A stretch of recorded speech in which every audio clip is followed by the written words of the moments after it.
Bonjour à tous, bienvenue dans ce nouveau podcast de virilité intellectuelle où aujourd'hui on va parler de l'abondance. Alors sur l'état d'esprit, le style de vie, comment devenir un homme dans l'abondance, puisque à mes yeux être dans l'abondance est une finalité et c'est également un chemin qui va te permettre de devenir vraiment un homme libre et indépendant, puisque le fait d'être dans l'abondance, c'est tout simplement d'avoir un choix excessif. D'ailleurs, la définition du Larousse est la suivante. L'abondance est un état d'aisance procuré par des ressources importantes. Voilà, très simple. Forcément, en gros, si je dois te le résumer, t'es hyper chill quand t'es dans l'abondance parce qu'en fait, t'as le choix. Et avoir le choix, ça fait partie de la liberté. D'ailleurs, tu vois, dans la définition, on parle de ressources importantes. Quelles sont ces ressources? Alors, c'est simple, ça va être le sexe, la nourriture, le statut social, la prise d'information et le rapport coût-énergie. Je vais détailler tout ça plus tard. C'est basé sur des travaux de neurosciences et sur une lecture que j'ai actuellement qui est très intéressante. Lien avec l'anthropologie, mixé avec les neurosciences, on est plutôt bon.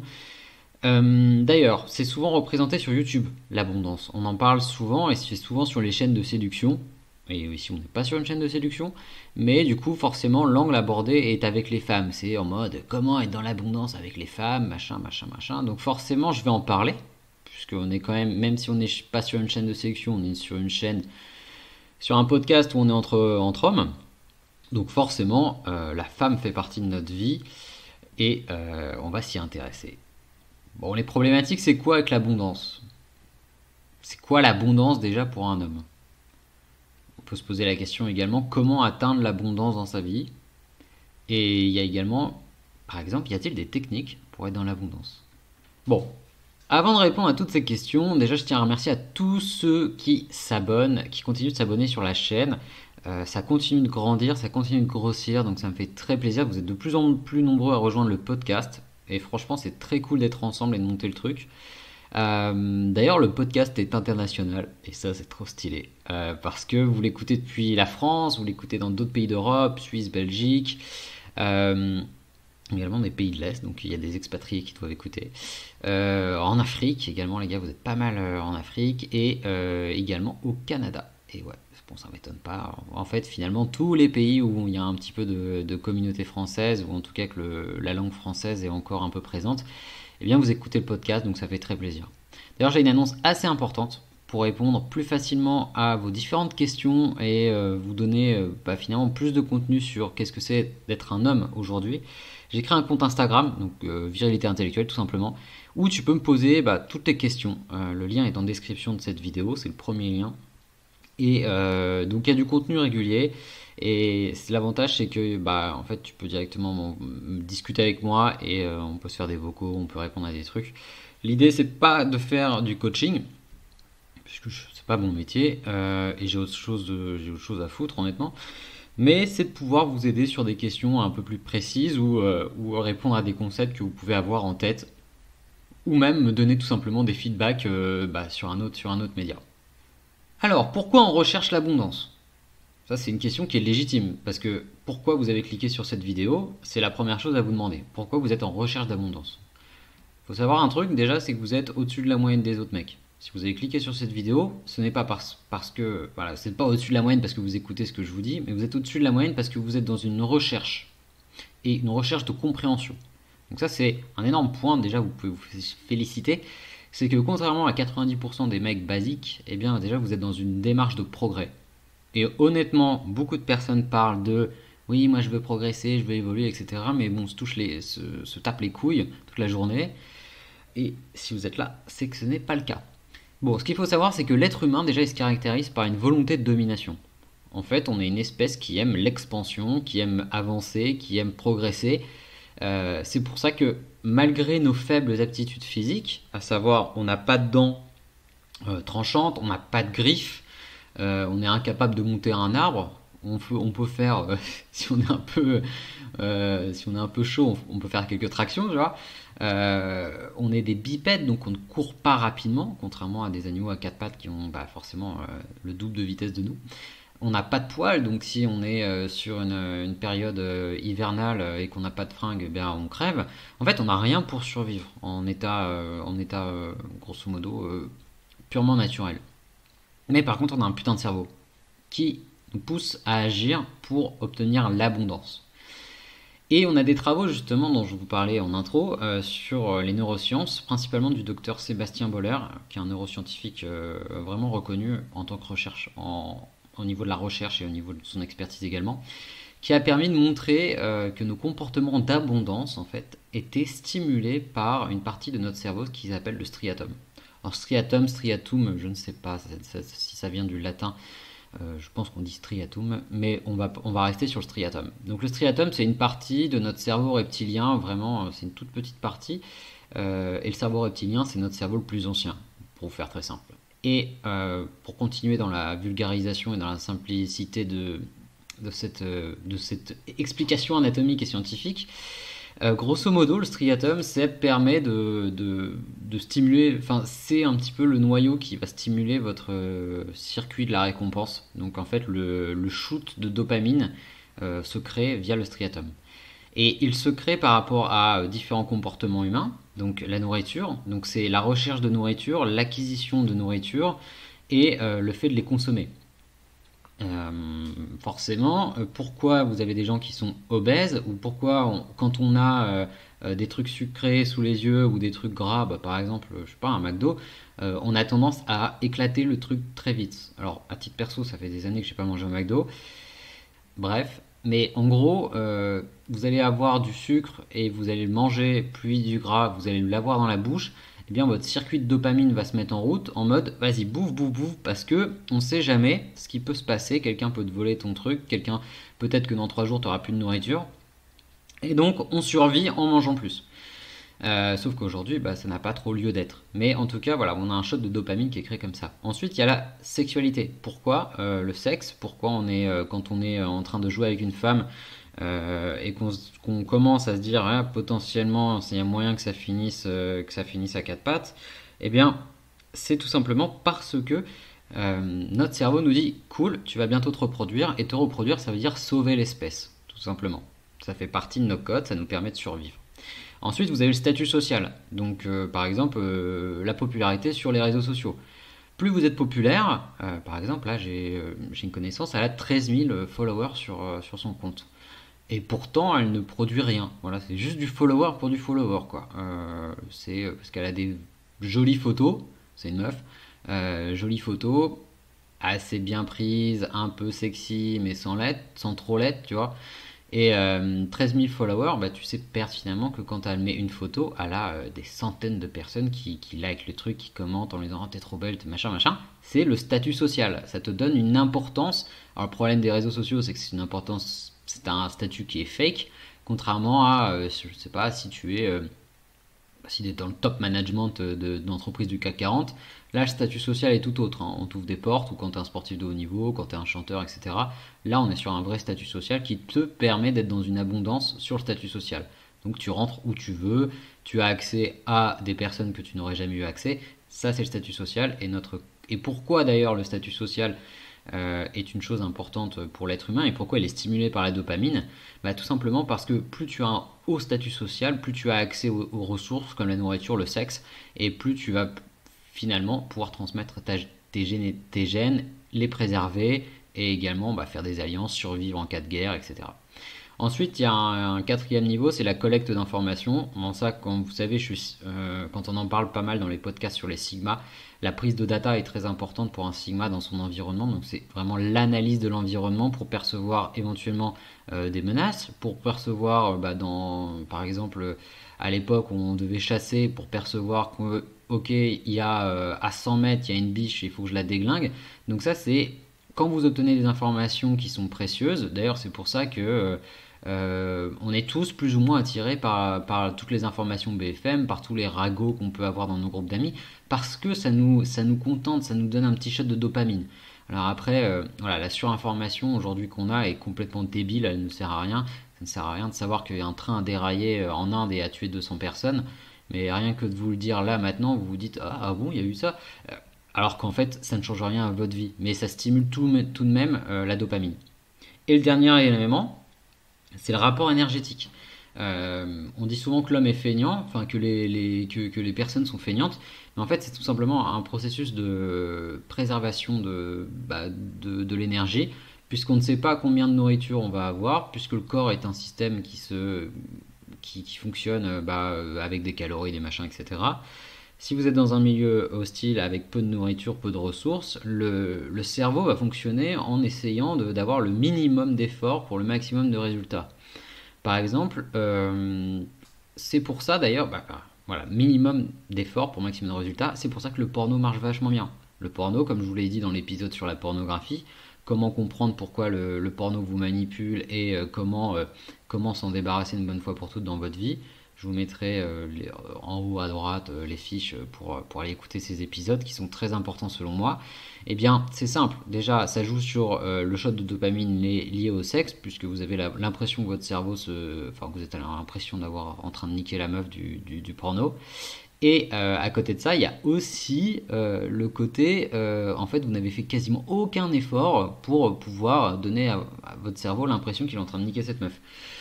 Donc l'un dans l'autre, voilà, on est l'un dans l'autre, c'est le cas de le dire.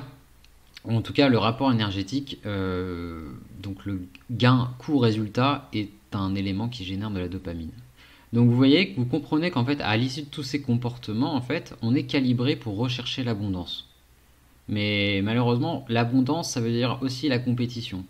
Parce qu'en fait, tout le monde veut l'abondance. C'est simple, en fait. Si vous regardez vos voisins, si vous regardez les gens, si vous écoutez ça dans le métro, regardez les gens autour de vous, ils cherchent tous l'abondance. Ouais, ils le recherchent tous. Moi, je le recherche, vous le recherchez. Les personnes qui écoutent sur la chaîne le recherchent. Et les gens du quotidien le recherchent aussi. Et en fait, quand tu veux progresser donc dans cette compétition, il faut comprendre.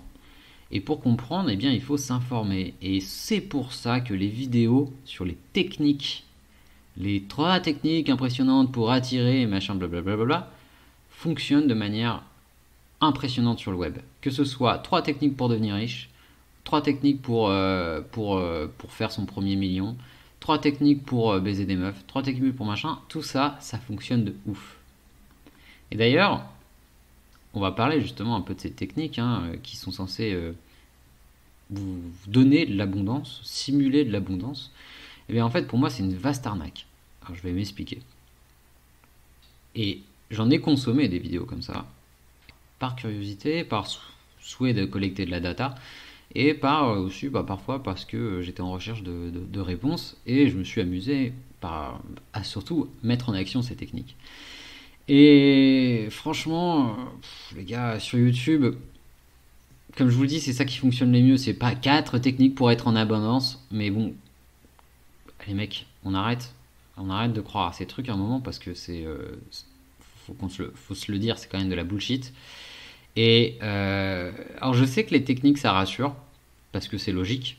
1 plus 2 égale 3. Ouais, ok. Mais si vous pensez que ça fonctionne comme ça dans la vie, que la vie c'est un problème de maths et une équation logique, bah c'est faux quoi. C'est faux parce que on est tous câblés différemment, on a tous des modèles de pensée différents, et surtout on est loin d'avoir le même fonctionnement émotionnel, logique que les femmes. Donc déjà de base, si vous essayez de faire des équations, si vous essayez de faire même des maths avec 2 systèmes différents, donc le système 1 plus 2 égale machin, ou un autre système, ben vous allez être perdu. Et c'est pareil dans la vie. Donc déjà, arrêtez de penser que ces trucs-là, ça va vous sauver. Et pourtant, je suis Sigma. Et mon naturel, tu vois, tend à penser que si j'ai assez d'informations et si je les traite personnellement, donc en interne, en me parlant à moi-même ou en raisonnant, normalement, en théorie, comme je suis Sigma, je suis censé tout comprendre et anticiper. Or, c'est complètement faux. Pas plus tard qu'avant-hier, je me suis heurté à une réalité où les techniques et le système qui sont censés permettre de réussir à 99%, bah, finalement ne fonctionnaient pas. Et c'était pas le 1%, non, après analyse, parce que du coup, forcément, on réanalyse ce qu'on a fait. Je me suis dit, bah, bien sûr que ça n'a pas marché, parce que c'était con, enfin, c'était une technique à la con. Bon, la réalité, en fait, c'est que notre cerveau, tu vois, on a un cerveau qui est hyper puissant, mais contrairement à un ordinateur, on a des émotions. on a des émotions et on a aussi une chimie interne qui va parfois nous booster notre testostérone, qui va parfois booster notre dopamine. Donc, euh, se reposer sur des techniques pour être dans l'abondance, pour moi, c'est une vaste connerie. Parce que c'est pas ça qui va t'aider à être en abondance, par exemple, avec les femmes, ou être en abondance dans ta vie de manière générale. Parce que le moment où tu as, par exemple, un compétiteur qui rentre dans le jeu alors que tu es en train d'essayer de séduire une femme et qu'elle ramène un compétiteur, eh bien, sûrement pour t'énerver un peu, mais ça fait partie des stratégies qui sont utilisées parfois par les femmes, eh bien, ça, en général, ça va booster ta testo immédiatement. Tu vas avoir un boost de testo. Et là, quand tu as ton boost de testo, tu deviens beaucoup plus masculin. Après, ça dépend des mecs, parfois ils deviennent juste masculins. Euh, à titre perso, je deviens beaucoup plus masculin et finalement sûr de moi, etc. Mais quand vous avez ce boost de testo, eh bien, les techniques, vous les oubliez en fait. Vous êtes beaucoup plus dans un espèce de ressenti animal. Et d'ailleurs, c'est bien parce que c'est pas les techniques qui vont vous sauver. Puisque là, faut plus être logique, faut être juste il faut être dans la sensation et dans l'instinct. C'est important d'être parfois dans la logique, dans la compréhension, machin. Mais il y a aussi l'instinct. Et ça, l'instinct, c'est le truc qui vient des tripes. Vous voyez, ça vient pas du cerveau. C'est vraiment. Ça vient ouais, des tripes, enfin, c'est vraiment au niveau de l'intestin, c'est bam, vous sentez que ça serre et qu'il y a un truc à aller faire quoi. Donc bon, voilà, donc ça c'était pour vous expliquer déjà sur cette première partie sur c'est quoi l'abondance, pourquoi on recherche à être dans l'abondance quand on est un homme, mais aussi le problème en fait que je trouve dans les techniques de l'abondance, tu vois, les vidéos. Donc déjà, je te propose, si tu es encore là, et si tu as appris quelque chose, parce que la suite va être beaucoup plus intéressante et beaucoup plus concrète, eh bien, je te propose déjà de t'abonner. Si tu ne l'as pas encore fait, ça permet de soutenir le podcast et ça permet, de toute façon, de faire évoluer la chaîne. Donc, que tu sois sur Spotify, sur Apple Podcast ou sur YouTube, eh bien, il y a forcément une option pour que tu t'abonnes. Donc, je t'invite à le faire. Et maintenant, je reprends la deuxième partie. Dans cette deuxième partie, on va parler beaucoup plus de l'abondance et de l'état d'esprit à avoir. En fait, ça va être l'état d'esprit, mais aussi le style de vie. Donc, au-delà en fait de la chimie interne, comme je vous ai expliqué avec la dopamine, etc., la quête de l'abondance, ça ne peut pas aboutir si vous êtes concentré sur le résultat. Alors, je m'explique. Exemple. Je dois me taper. Alors, imaginons, il y a une fille qui te plaît. Voilà, il y a une fille qui te plaît dans ta vie. Et tu dis, je dois me la taper, ou peu importe, tu souhaites te mettre en couple avec elle parce qu'elle t'attire beaucoup. Et tu vas te dire, putain, il faut à tout prix que je me tape cette fille, ou il faut à tout prix que j'arrive à l'embrasser à la prochaine soirée, ou il faut à tout prix que j'arrive à déclencher un truc avec elle parce qu'elle me plaît trop. Ça, c'est de l'anti-abondance. C'est l'opposé total. C'est ce qui est souvent dit du terme anglais, tu es needy.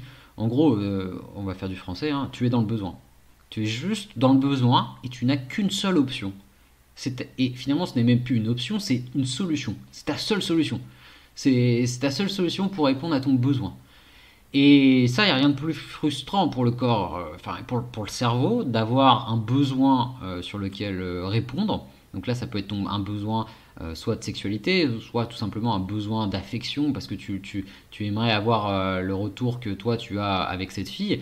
Et en fait, là, en te disant je dois me taper à tout prix cette fille, ou il faut à tout prix que j'arrive à faire quelque chose, c'est vraiment de l'anti-abondance parce que tu te limites à un choix unique et forcément tu vas adopter des comportements avec elle qui vont être désastreux. Par contre, si tu te dis cette année je veux rencontrer et fréquenter beaucoup plus de femmes que l'année dernière, et ben là c'est une volonté d'abondance. C'est totalement différent. Car en fait tu ne cibles pas tes efforts sur la femme ou la meuf du moment, mais sur la jante féminine. Et grosso modo, dès que tu vas croiser une meuf, dès que tu auras une interaction avec une meuf, tu te diras ah, ok, est-ce que je l'envisage? Est-ce que je l'envisage déjà comme option pour être dans mon entourage? Donc déjà, tu vois, en mode, est-ce que éventuellement je l'envisage comme une fille avec qui je pourrais, à l'occasion, intégrer dans mon groupe de potes, par exemple? Ensuite, tu peux te dire, est-ce que je l'envisagerais même comme une option? Est-ce que ça peut être une fille avec qui j'aimerais bien coucher? Troisième niveau, tu peux aussi te dire, est-ce que je verrais bien avec cette fille-là, tu vois? Et en fait, là, tu changes totalement le rapport de force. Parce que, en fait, tu vas la tester. pour voir dans quelle case, d'ailleurs, tu peux aussi la mettre dans aucune case, hein. Tu peux la reléguer en mode, bon bah non, elle n'a pas aucun intérêt. Et en fait, tu vas la tester et ensuite tu vas voir si tu y vas ou pas. Le rapport, il change totalement. C'est plus l'inverse, c'est plus elle qui te dit oui, non, tu vois. En fait, le rapport de force, il vient à minima égal. Et sinon, vraiment supérieur si tu as une abondance assez forte. Mais à minima, le rapport de force, il doit être égal. D'ailleurs, c'est important dans n'importe quelle relation de ta vie d'avoir un rapport de force égal avec les autres.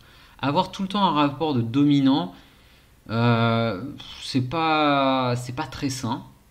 C'est clairement pas sain parce que ça va, c'est très bien, tu vas dominer machin, mais bon, tu vas surtout écraser des personnes et je te le déconseille parce que ces personnes-là ne te rendront pas heureux, clairement. Voilà, être tout le temps dans la dominance, c'est pas le top. Non, il y a une variation à avoir et il y a un rapport de force égal à trouver. Donc tu vois bien la différence. C'est hyper important que tu la comprennes entre le oh il faut à tout prix que je sois avec cette fille-là ou tiens il faut que je fréquente beaucoup plus de femmes et éventuellement si je me trouve une copine dans l'année c'est très bien. En gros voilà comment il faut penser. C'est vraiment un état d'esprit qui est totalement différent. Et là, c'est pas une technique, tu vois. C'est pas, alors si tu le dis ça, ou si tu réponds pas à ces messages, ou si tu agis comme ça. Non, non, là, c'est un état d'esprit. C'est-à-dire que c'est quelque chose qui est beaucoup plus structurant. C'est des fondations de l'état de l'abondance. Je te donne un autre exemple sur l'abondance. Ça peut être avec le travail. Par exemple, imaginons que tu sois un expert dans un domaine. Eh bien, quand tu vas commencer à refuser des clients parce que ton temps est précieux et que tu n'as plus de temps pour accompagner de nouveaux clients, par exemple en consulting marketing comme je fais, eh bien c'est un état d'abondance parce que tu refuses des clients. Tu leur dis ah non, non je peux pas là, j'ai déjà trop de clients. Ou sinon tu vas leur dire oui je peux, mais par contre c'est 2000 € par mois si vous bossez avec moi. Et c'est 2 jours par semaine. Et là, forcément, c'est en mode et quand vous posez vos couilles sur la table comme ça, et que c'est la réalité surtout, vous n'avez aucune pression. Vous dites bon bah voilà, t'acceptes ou t'acceptes pas. Moi je m'en fous en fait. Il y en a d'autres qui accepteront. Et c'est un peu du coup le même état d'esprit que vous pouvez avoir du coup en abondance avec les femmes. C'est tout simplement ça. D'ailleurs, c'est le même état d'esprit que vous avez avec la nourriture. Je vous donne un exemple à la con, mais que vous voulez bien ayez bien en tête. Aujourd'hui, on est tous quasiment tous aujourd'hui, dans un état d'abondance en nourriture. C'est-à-dire que vous avez au supermarché, vous avez 15 balles et vous prenez ce que vous voulez. C'est un état d'abondance avec la nourriture. À 15 balles, vous avez de quoi manger pour la journée. Voilà. Donc, ça vous donne voilà, ça vous donne un autre exemple beaucoup plus basique sur l'abondance qu'on a tous déjà en théorie. Au-delà de ça, faire semblant d'être dans l'abondance, pour moi, c'est un jeu qui va vous desservir. Parce que donc ça revient au problème avec les techniques, hein. Mais j'en remets une couche pour que ce soit bien clair pour vous. Parce que si vous embobinez une fille en jouant le mec qui est dans l'abondance sur telle chose, telle chose, telle chose, et qu'ensuite, bah du coup, elle va se dire oh putain ok ce mec est bien, je me mets avec lui.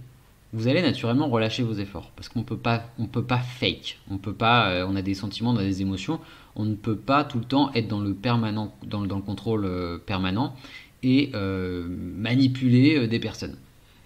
Vous allez redevenir vous-même tout simplement. Et la fille, elle va se dire merde, mais c'est quoi cette arnaque, c'est quoi ce mec quoi, c'est quoi cette serpillière. Et ce qu'elle va faire, c'est qu'elle va mettre en place une stratégie pour trouver un mec qui répond beaucoup plus à ses souhaits et à ses critères. Et ça, ce sera uniquement de ta faute. Parce que tu es 100% responsable de ta situation. Alors alors que si d'entrée de jeu, tu es toi-même, eh bien, et que tu as le bon état d'esprit et le style de vie de quelqu'un dans l'abondance, d'ailleurs je vais venir sur le style de vie, eh bien en fait tu vas être très étonné des résultats et des réactions. Et comment avoir le fameux... Alors l'état d'esprit je te l'ai donné là en haut, tu vois.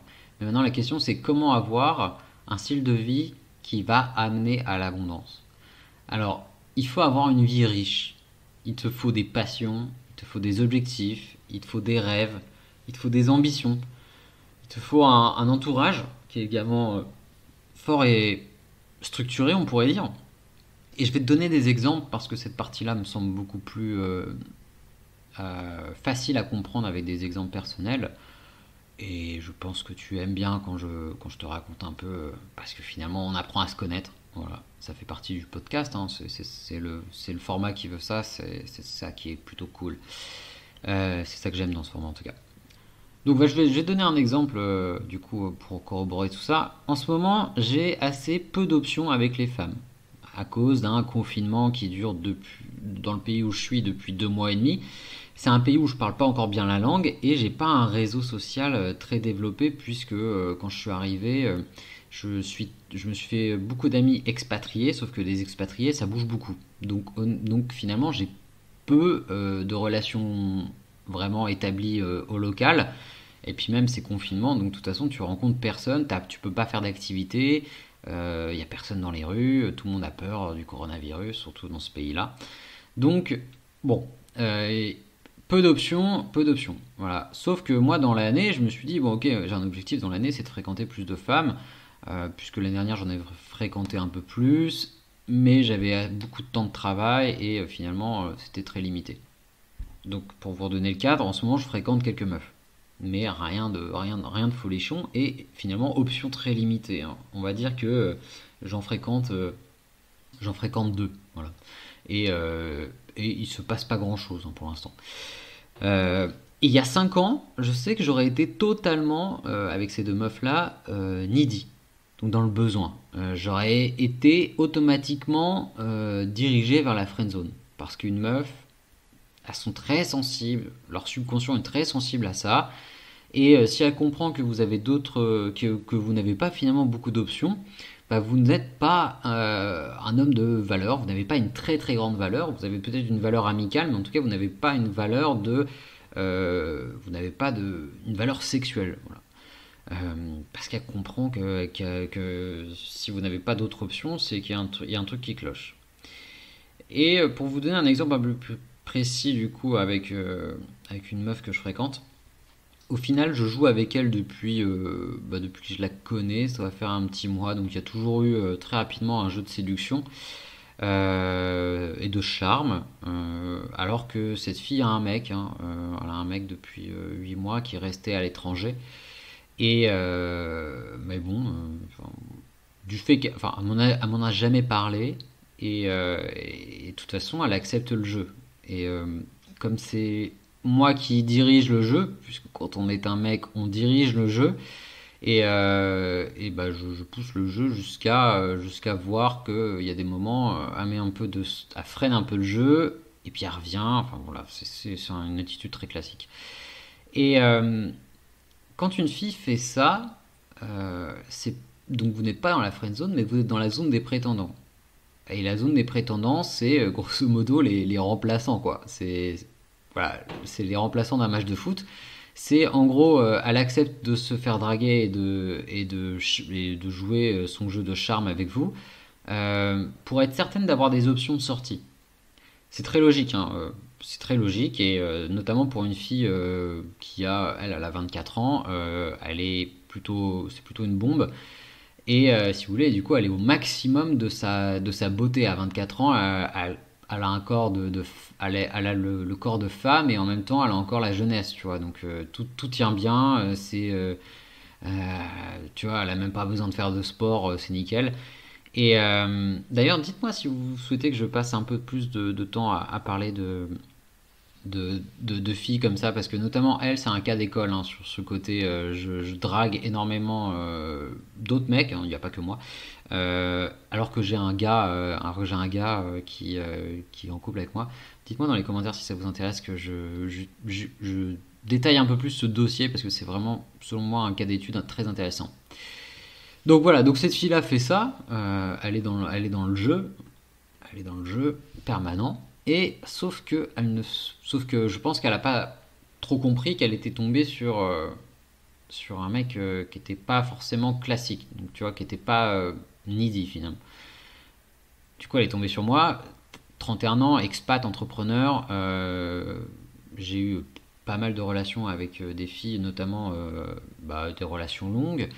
J'ai un paquet de passions, le podcast, la nutrition, le sport, apprendre une langue, l'investissement, le business, la musique, la basse, la batterie, le jeu vidéo, la lecture. Et j'ai des vrais buts dans la vie, tu vois, j'ai des objectifs. Je sais que voilà, à 40 ans, je dois pouvoir arrêter de travailler de manière ad vitam aeternam. Voilà, j'ai vraiment un paquet de trucs qui sont internes à moi et en gros, je vois vraiment pas mes semaines passer alors que je suis à 90% libre de choisir mon emploi du temps. Donc je te laisse imaginer, c'est une vie un petit peu, on dirait, occupée. Voilà, j'ai le buzzy qui vient tout le temps en tête. Mais en gros, j'ai tellement de passion que je suis occupé et que c'est souvent elle qui va venir finalement déclencher les moments où on va se voir. Tu vois, genre avoir comme par hasard, ça fait 5 jours qu'on n'a pas parlé, puis elle va me renvoyer un message en mode hey, machin, quand est-ce qu'on se fait notre classe de français, puisque je lui apprends le français, et puis elle m'apprend le brésilien.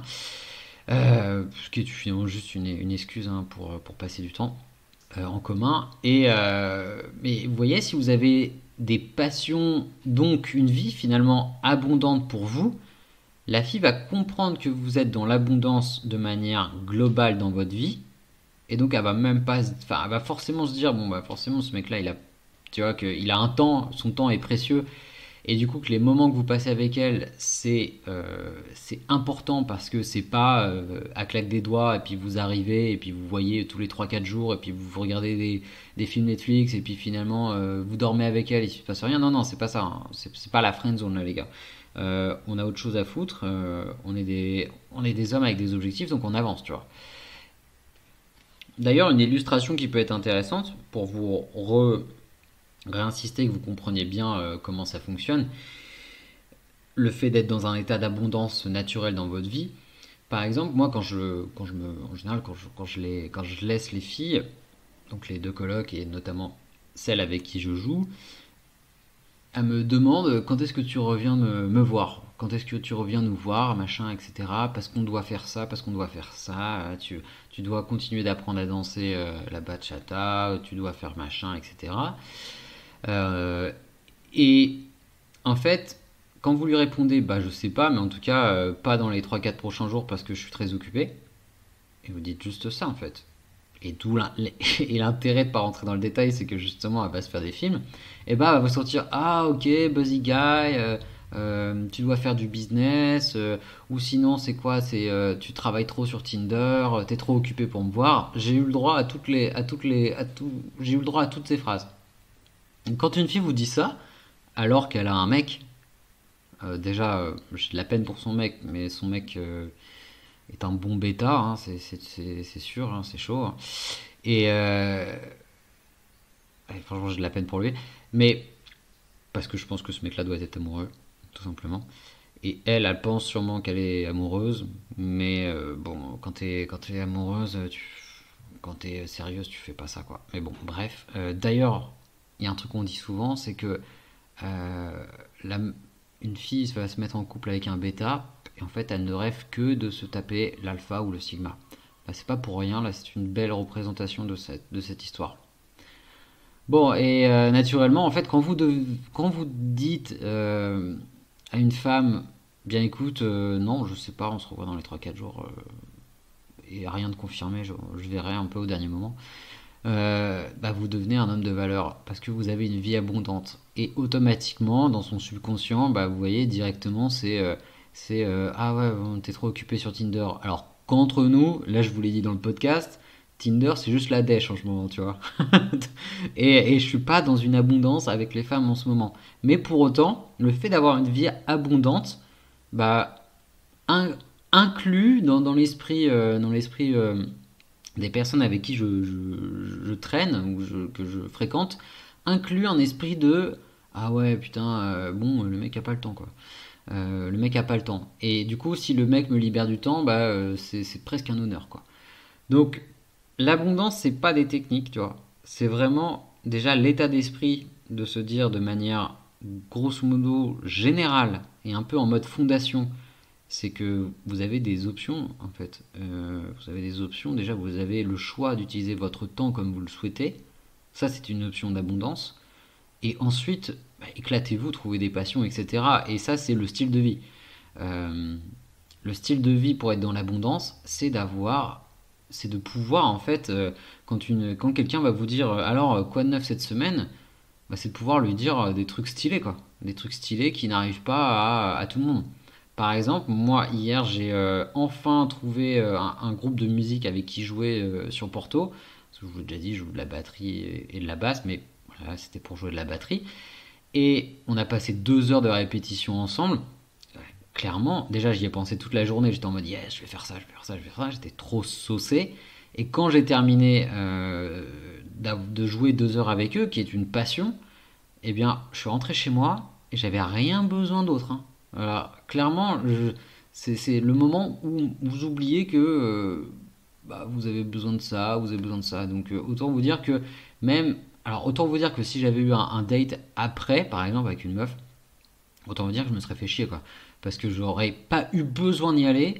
Parce que clairement, la passion contentait largement tout ce que j'avais fait durant les derniers jours quoi. Donc, les gars, 2 choses pour être dans l'abondance. L'état d'esprit et le style de vie. D'ailleurs, j'en profite si il y a des choses sur ce podcast que tu te dis putain c'est un peu dense etc, c'est pas très il y a quelques différents trucs que j'ai pas compris, réécoute-le parce que c'est presque une masterclass là ce que je t'ai fait. Euh, et c'est des choses fondamentales que tu dois vraiment assimiler dans ta vie. Si tu n'assimiles pas ça, tu vas avoir beaucoup de mal à avoir une vie qui va te convenir. Parce que on a aussi un truc en tant qu'humain, c'est qu'on est des éternels insatisfaits. Et si tu n'as pas d'abondance dans ton état, si tu n'as pas d'état d'esprit qui est lié à l'abondance, et encore moins si tu as un style de vie qui ne l'est pas, tu seras toujours dans la frustration.